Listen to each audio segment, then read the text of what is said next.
Good morning friends. तो आज हम chapter number 7 from a kingdom to an empire के चैप्टर का एक्सप्लेनेशन देखने जा रहे हैं। तो चलिए जल्दी से अपना चैप्टर स्टार्ट करते हैं।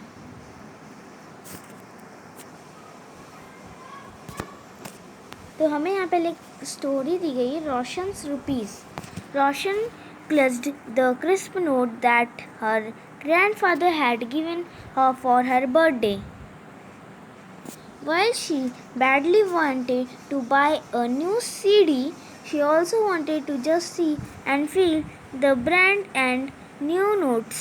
It was then that she noticed that of all them had a smiling face on Gandhi ji printed on the right and a tiny set of lions on the left. What were the lions there? She wondered. मतलब जो रोशन थी उसे एक note मिला था जो उसके grandfather ने उसके बर्थडे पे दिया था। उसको बहुत ज़्यादा इच्छा थी कि वो न्यू सीडी बाय करें, तो वो देखना चाहती थी कि जो अब के नोट्स हैं वो कैसे दिखते हैं। तो वो जब वो देखी नोट्स को तो उस पर क्या था कि ऐसे एक नोट्स थी और उसमें एक राइट साइड में गांधी जी हंसते हुए छपे थे, लेफ्ट साइड में थे यहाँ पे लॉयंस, ये वाले लॉयंस, यहाँ पे से 4 मुंह वाले लॉयंस बैठे हुए थे लेफ्ट साइड में। और ये सोचती है सब इसी पे क्यों बना, ये सब बनाने का क्या रीज़न है, उसके दिमाग में सब घूमने लगता है। The lines that we see on our notes and coins have a long story. They were carved in stones and placed on top of massive stone pillar at Sarnath, about which you read in chapter 6. हमने chapter 6 में भी ये पढ़ा था कि जो pillar है सारनाथ पे, जो हमारा पिलर है उस पे हम जो है ये लॉयन का जो स्टैचू है वो रखा हुआ है। और वो क्या है, लॉयन का स्टैचू स्टोन से बनाया गया है, स्टोन नक्काशी की हुई है उसके ऊपर, एक बहुत ही बड़ा पिलर पे सारनाथ पे बनाया गया है। Ashoka was one of the greatest ruler and know to history and on his inscription were inscribed on pillars as well as on rock surfaces. Ashoka थे वो बहुत ही बड़े से रूलर थे और उन्होंने ही एक इंस्ट्रक्शन चालू किया था ताकि उनके इंस्ट्रक्शन पे इंस्क्रिप्शन बना हुआ था और वो सब पिलर्स पे बनाए जाते थे इंस्क्रिप्शंस को। और ये सिर्फ पिलर्स में, रॉक्स पे भी सारे इंस्क्रिप्शंस लिखे जाते थे। Let us see why his kingdom called an empire. अब उनका किंगडम एम्पायर क्यों कहलाता था? हम लोग के जो राजा थे पहले, उन लोग का तो क्या कहलाता था? किंगडम कहलाता था। अब उन लोग का जो किंगडम था वो एम्पायर क्यों कहलाता था?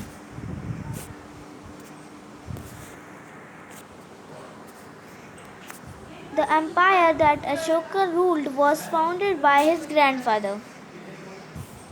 ये इसके ग्रैंडफादर ने फाइंड किया था अशोका के, जिनका नाम था चंद्रगुप्त मौर्य। ये इनके क्या किसका नाम था? ग्रैंडफादर, मतलब चंद्रगुप्त मौर्य यहाँ है। अब यहाँ पे भी कोई होगा जिसके बेटे थे अशोका। अब देखो चंद्रगुप्त मौर्य जो थे उन्होंने फाइंड क्या किया था, क्या फाइंड किया था, पर किया क्या था इन्होंने? क्या फाइंड किया था इन्होंने? मौर्यन डायनेस्टी फाइंड की थी इन्होंने, मौर्यन पीरियड को फाइंड किया था। ये कितने साल पहले किया था? कम से कम 2000 साल पहले की बात है। Chandragupta was supported by a wise man named Chanakya और Kautilya. Many of Chanakya ideas were written down in the book called अर्थशास्त्र। यहाँ क्या बोल रहा है, जो चंद्रगुप्त मौर्य थे वो एक मतलब बहुत ही बुद्धिमान, वाइज मतलब क्या होता है? चतुर हो, बुद्धिमान हो, तो उससे वो सपोर्टेड थे, मतलब उन्होंने उनको सपोर्ट किया था। चाणक्य और कौटिल्य दोनों ही सही हैं, उन्होंने उसको सपोर्ट किया था। और चाणक्य ने अपने आइडियाज़ मतलब अपनी बहुत सारी बुक्स लिखी हैं, उन बुक्स को कहते हैं अर्थशास्त्र। अब बताइए डायनेस्टी क्या होती है? बिना देखे बताइए डायनेस्टी क्या होती है? डायनेस्टी मतलब वो होता है जैसे कोई फैमिली मेम्बर, जैसे कि कोई एक फैमिली मेम्बर, जैसे यही मान लेते हैं अशोका का, तो चंद्रगुप्त मौर्य थे। उसके बाद चंद्रगुप्त मौर्य के बेटे कौन हुए? बिंदुसारा। बिंदुसारा के बेटे कौन हुए? अशोका। ठीक है, तो ये एक एक सीक्वेंस में फॉलो हो रहा है। अगर अशोका के भी बेटे ऐसे बन जाते तो ऐसे जैसे किसी के दादा हैं, उसके पापा भी फिर राजा हुए, फिर वो भी राजा हुए, फिर उसके बच्चे भी राजा हुए, तो इसे डायनेस्टी कहते हैं। समझ आया? मतलब किसी के फैमिली मेम्बर्स में जो एक दूसरे के जस्ट बाद वो राजा बनते हैं, उन्हें हम कहते हैं डायनेस्टी। अब ये मौर्यन डायनेस्टी में 3 इंपॉर्टेंट रूलर्स थे, यही Chandragupta, his son Bindusara and Bindusara sons Ashoka. मतलब चंद्रगुप्त के बेटे थे बिंदुसारा, बिंदुसारा के बेटे थे Ashoka. There were several cities in the empire marked with black dots on map. बोल रहे बहुत सारी सिटीज़ थी। कौन सी बहुत सारी सिटीज़ थी? ये बहुत सारी हैं। ये कह रहा है ये और ये और ये कुछ सिटीज़ के नाम दिया है यहाँ, नहीं तो बहुत सारी सिटीज़ थी। यहाँ यहाँ यहाँ यहाँ यहाँ यहाँ यहाँ यहाँ यहाँ यहाँ यहाँ यहाँ बहुत सारी सिटीज़ थी। उनमें से जो मेन थी वो दिया है। These included the capital Pataliputra, Takshashila and Ujjain. तो यहाँ पे उन सारी सिटीज़ में से इम्पोर्टेंट जो थी, कैपिटल थी पाटलिपुत्र था, उसको लिया गया, तक्षशिला को लिया गया और उज्जैन को लिया गया। Takshashila was a gateway to the northwest, including Central Asia.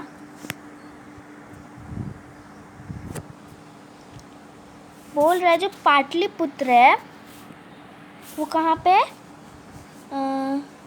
नहीं, तक्षशिला है। तक्षशिला, हाँ, तक्षशिला कहाँ पे है? A gateway to the north west. ये नॉर्थ वेस्ट हो गया, नॉर्थ वेस्ट ये हो गया, ये नॉर्थ वेस्ट हो गया। फिर क्या लिखा है? Including central Asia while Ujjain. मतलब ये जो एशिया है ना, ऐसे तो उज्जैन मतलब पाटलिपुत्र यहाँ था, सेंट्रल एशिया मतलब यहाँ के दोनों बीच में था, सेंट्रल में था। और बोल रहा है अब उज्जैन कहाँ था। तो फ्रेंड्स अब हमारा उज्जैन कहाँ है? तो ये नॉर्थ से साउथ इंडिया के रूट पे, ऐसे हम लोग नॉर्थ से साउथ इंडिया जाएंगे, ऐसे जाएंगे तो यहाँ पे रूट पे है। तो उज्जैन की ये लोकेशन है। मर्चेंट्स, ऑफिशियल्स, क्राफ्ट पर्सन्स, ये सब क्या है? ये लोग इन सिटीज़ में रहते थे। ये जितने सब लोग हैं इन लोग इन सारी सिटीज़ में रहते थे। अब मर्चेंट्स का क्या काम रहता था? मर्चेंट्स क्या करेंगे? ये तो बहुत आसान सा होगा। मर्चेंट्स ट्रेड करेंगे, मर्चेंट्स ट्रेडर्स होते थे। ऑफिशियल्स क्या करेंगे? ऑफिशियल्स वो लोग होते थे जो लोग के पास पावर होती थी और लोग अथॉरिटी के द्वारा चूज़ किए जाते थे। वो लोग सबका वर्क चेक करते थे और टैक्सेस लेते थे। और क्राफ्ट पर्सन कौन है? इन लोग टैक्सेस देते थे, इन लोग काम करते थे वहाँ के लिए। In other areas there were villagers and farmers and herders. ये सब लोग विलेज में रहते थे, farmers, herders. In some areas there are such as central India there were forests where people gather food produce. मतलब क्या कह रहा है? ये कुछ एरियाज थे सेंट्रल मतलब इंडिया के बीच में, जैसे मध्य प्रदेश के पास में उसके अराउंड ही। तो उन्हें वहाँ पे लोग जो रहते थे वो लोग एनिमल को वो क्या करते थे? मारते थे, हंट करते थे, पकड़ते थे उन लोग को। और फॉरेस्ट प्रोड्यूस जो रहता था, मतलब जो जैसे कि हनी हो गया, ऐसे ही हनी हो गया, फ्रूट्स हो गए, तो ये सब फॉरेस्ट प्रोड्यूस हैं। तो इन सबको लोग क्या करते थे? इकट्ठा करते थे। People in different parts of the empire spoke different languages. जो इंडिया थी, नहीं एम्पायर था, उनका कितना बड़ा एम्पायर था, यहाँ से फैला हुआ, यहाँ से पूरा नहीं, देखो यहाँ से ये पूरा एक मिनट फिर रुको।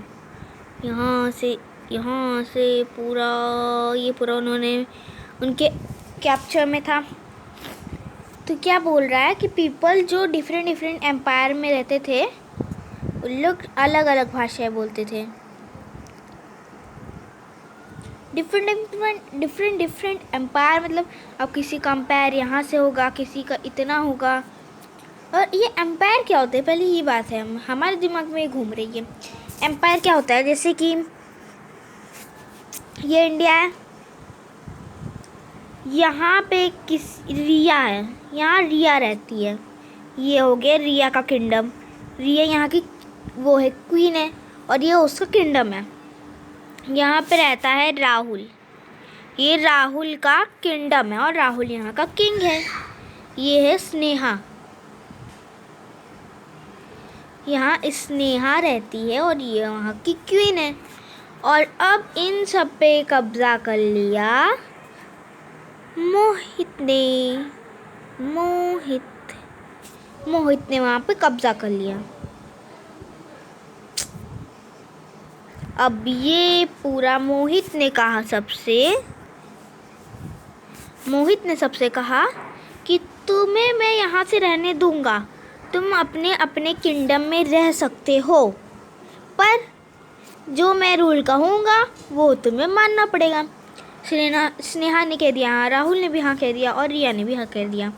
फिर मोहित का ये हो गया पूरा एम्पायर, और ये जैसे कि जो राहुल का है ये किंगडम है और ये वहाँ का किंग है, और ये स्नेहा का किंगडम है और वो वहाँ की क्वीन है। ये रिया का किंगडम है, वो वहाँ की क्वीन है।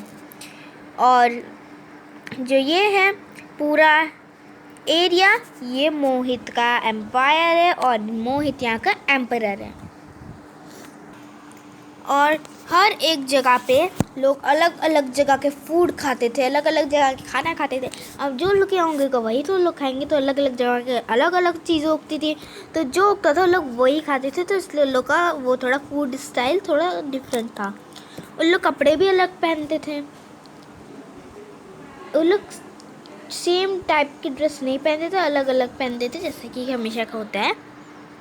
और how are emperors different from kingdom, क्या आपको लगता है कि जो किंगडम्स होते थे और एम्परर होते थे दोनों ज़्यादा अंतर नहीं है? ये एम्परर है, किंगडम है, किंगडम से मिल के बनता है एम्पायर। ये एम्पायर है, किंगडम के इनमें डिफरेंस नहीं है। अब बताओ, एम्पायर बड़ा है, उसमें ज़्यादा रिसोर्सेज लगेंगे क्योंकि वहाँ की जो जनता है वो ज़्यादा है, वहाँ पे और ज़्यादा आर्मीज़ की ज़रूरत पड़ेगी उन्हें प्रोटेक्ट करने के लिए। अब बताइए, आपका किंगडम है, मान लीजिए किंगडम है, बड़ा सा है, इतना बड़ा सा किंगडम है, आपके पास इतनी सारी सेना है। अब ये आपको कितनी सेना है? 1 2 3 4 5 6 7 8 9 10 11 12 12 24 सेना है। ये भी तो गिन लो, 25 सेना है, नहीं 24 ही सेना है। आपके पास 24 सेना है। अब आपने क्या कर दिया, इसको बना दिया एक एम्पायर।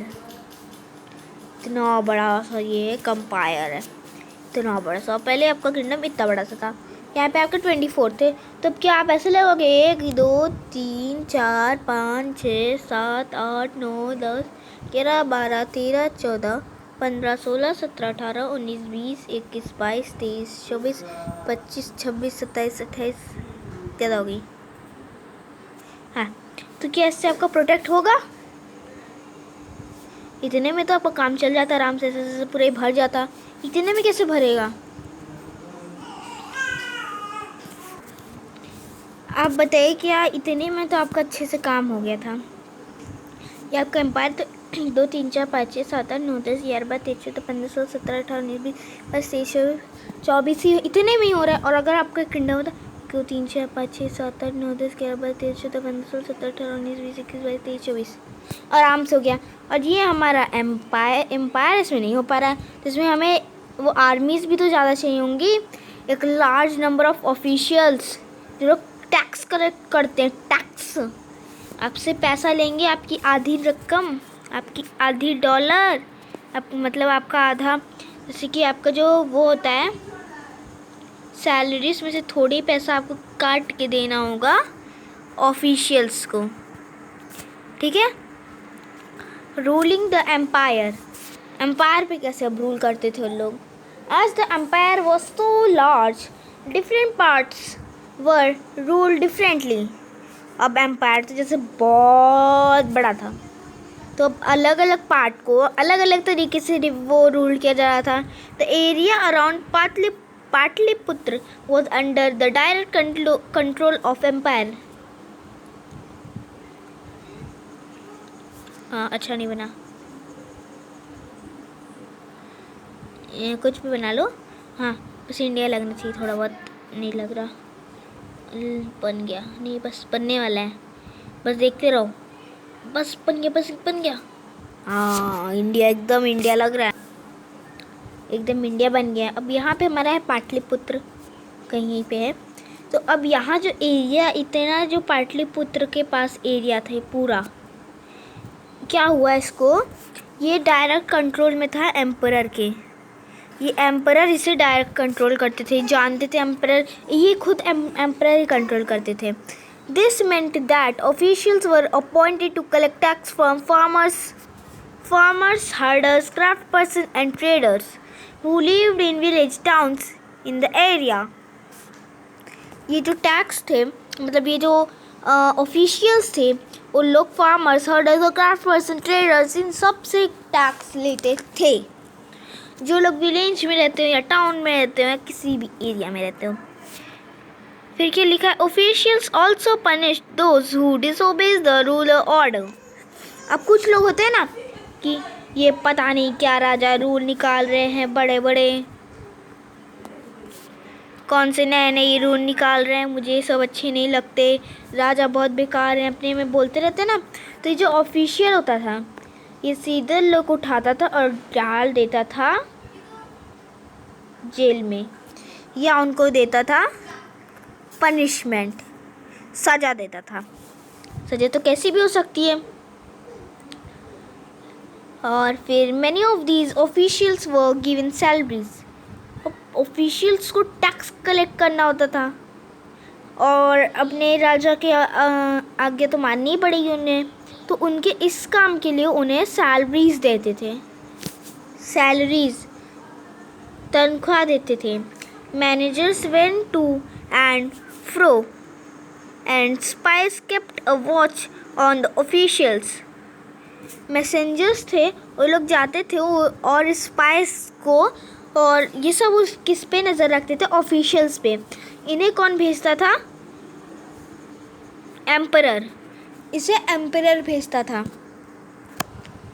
अब बताओ, मुझे तो लगा कि जो ये ऑफिशियल्स होते थे, इन लोग पे अपना जो राजा थे, एम्परर थे, मतलब एम्परर बोलना चाहिए, एम्परर थे, इन लोग पे बहुत ट्रस्ट करते थे।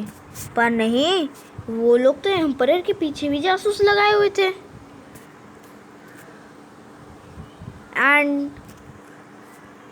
And of course the emperor supervised them all with the help of members through the royal family and senior minister। जो वहाँ के सीनियर मिनिस्टर और रॉयल फैमिली के लोग थे, वो उन्हें सुपरवाइज करते थे, उन्हें सही राह बताते थे, मतलब उन्हें क्या क्या करना था ये सब बताते रहते थे। There were other areas or provinces, each of these were ruled from a provincial capital such as Taxila और उज्जैन। जैसे वहाँ पे बहुत सारी जगह थी, तो ये जैसे यहाँ पाटलिपुत्र था, तो यहाँ टैक्सीला के पूरे टैक्सीला करता था कंट्रोल। यहाँ उज्जैन है तो पूरा उज्जैन करेगा।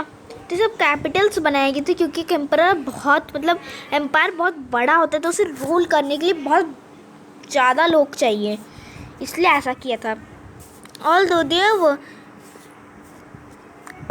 there was some amount of control from Patliputra, and royal princes were often sent as governors, local custom and ruler were probably followed। फिर बोल रहा है कि जो अदर एरियाज थी, वहाँ पे जो वो कैपिटल पे जो लोग रूल करते थे, टैक्सलर उज्जैन पे वो रूल करने थे, हमने पढ़ लिया। और वहाँ पे जो कुछ पाटलिपुत्र से कुछ थोड़ा बहुत अच्छे से कंट्रोल हो जाता था, क्योंकि वहाँ के जो प्रिंसेस थे हाँ, यहाँ के जो प्रिंसेस थे वो लोग यहाँ वहाँ से जाते थे क्या करने, गवर्नर बन के जाते थे, ताकि लोग जो लोग का रूल है वो हर जगह फॉलो हो सके, सब जगह जाके बताते थे ताकि वो सब जगह फॉलो हो सके। Beside there were vast area between these centres, इन सेंटर्स के बीच जो यहाँ पे उज्जैन या पाटलिपुत्र तक्षशिला है, इनके बीच में बहुत ही ज़्यादा बड़ा क्या था, वो था, एक बहुत बड़ी एरिया थी। Here, the Mauryan tried to control roads and rivers which were important for transport and to collect whatever resources were available as tax and tribute.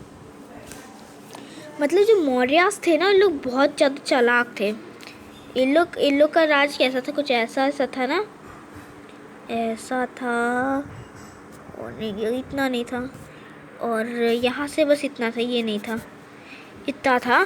तो इन लोग क्या करते थे, अब इतना बड़ा राज्य लेना आसान नहीं है। लोग यहाँ पे जैसे अभी लिए हैं साथ, तो यहाँ से कोई खाली हो गया, फिर यहाँ जाके अटैक किए, फिर ये लोग का पार्ट हुआ, फिर यहाँ से खाली हो गया, फिर इसको हटाए, इसको भी अपने अंडे किए, फिर यहाँ से फिर खाली हो गया, फिर इसको हटाए, फिर यहाँ से खाली हो गया, फिर इसको हटाए, फिर यहाँ से फिर खाली हो गया। तो ये सब ऐसे उन लोग का चलता रहता था, तो आसान नहीं रहता था उन लोग के लिए। तो लोग क्या करते थे, जो टैक्स उन लोग को मिलते थे, उन लोग के जैसे कोई मेन रोड है यहाँ से जाने का, जैसे ये जो रोड है, यहाँ से कोई किंगडम होगा किसी का यहाँ, और एक किंगडम यहाँ, तो वो लोग खाली हो जाते थे। तो इन लोग क्या किए होता है अशोक का, यहाँ से ये लोग का रोड उन लोग ने कैप्चर कर लिया था, ताकि उन लोग ये रोड को इस्तेमाल ही ना कर पाए, तो उन लोग के अंडर आना ही होगा। तो लोग क्या करते थे, इन लोग के अंडर में आ जाते थे। फिर लोग का जो रोड था वो इन लोग इस्तेमाल नहीं कर सके, और उन लोग के अंडर में आ जाए। For example, the Arthashastra tells us the north west was important for planters and south India for its gold and precious stones. अब क्या बोल रहा है, जो अर्थशास्त्र बोलता है कि नॉर्थ वेस्ट जो है बहुत ही इम्पॉर्टेंट है वो ब्लैंकेट्स के लिए, पर जो साउथ इंडिया है वो गोल्ड के लिए और प्रीशियस स्टोन, मतलब बहुत चमकीले पत्थर मिलते हैं। It is possible that these resources were collected as tribute. ये संभव है कि जो रिसोर्सेज जो कलेक्ट किए जाते थे किसी को देते थे लोग, ठीक है। अभी ट्रिब्यूट क्या होता है, जो टैक्सेस जो लोग वो लेते हैं, कलेक्ट करते हैं, ये रेगुलर बेसिस पे लोग कलेक्ट करते हैं, तो ये पीपल्स को चीज़ें देने, जैसे हम लोग उन्हें सुविधा देते हैं ना, जैसे हम लोग ने उनसे टैक्स लिया तो हम लोग उनकी रोड बनाते हैं और सफाई करते हैं अपने कंट्री की, तो यही होता है ट्रिब्यूट। तो अभी हम अपने चैप्टर यहीं ओवर करते हैं। अगर आपको वीडियो पसंद आए तो इसको लाइक सब्सक्राइब ज़रूर करिएगा। Thank you.